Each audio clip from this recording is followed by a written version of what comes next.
The Southeastern Pennsylvania Transportation Authority, or Septa, Regional Rail, today operates a unified network with lines all over the Philadelphia area, providing connectivity across the region.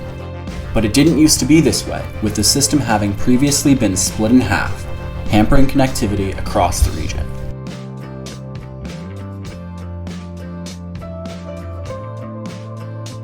The government-controlled Septa system wasn't always unified.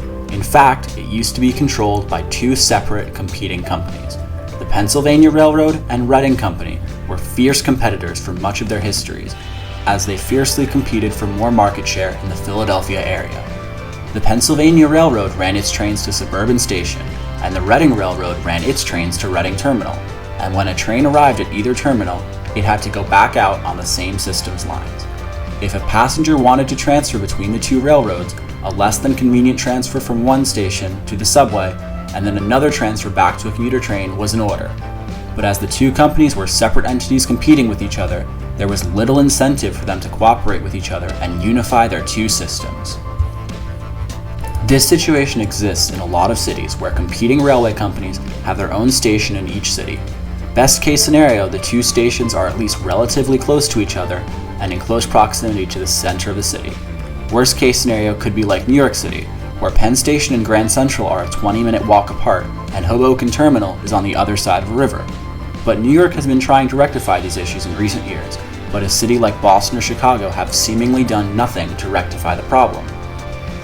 In Philadelphia and many other cities, the commuter rail systems would finally be united under one entity, regardless of who the former operator was.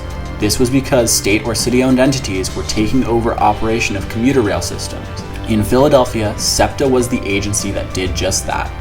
In 1960, as commuter services became unprofitable for both the Pennsylvania and Reading railroads, with the railroads wanting to discontinue them, Septa began subsidizing the two railroads. And with that subsidy, the railroads were forced to collaborate, and the city was able to start the process of joining the two systems together.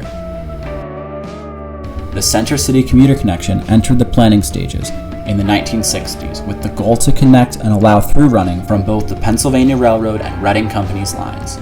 Unfortunately, historic Reading Terminal would be abandoned as part of this project, with new underground stations being completed in the middle of Center City, Philadelphia. Ground was broken in 1978, and the first train started running through this connection in 1984, with Reading Terminal closing for good that same year. Now regional rail service in Philadelphia was unified like it is today, where commuter trains start their journey in one suburb on one side of the city and end in a suburb on the other side of the city. This allows commuters who travel on routes like that to stay on the same train for the entirety of their trip or change trains once at one station. This unification has united both systems and increased ridership and ease of travel on the Septa system.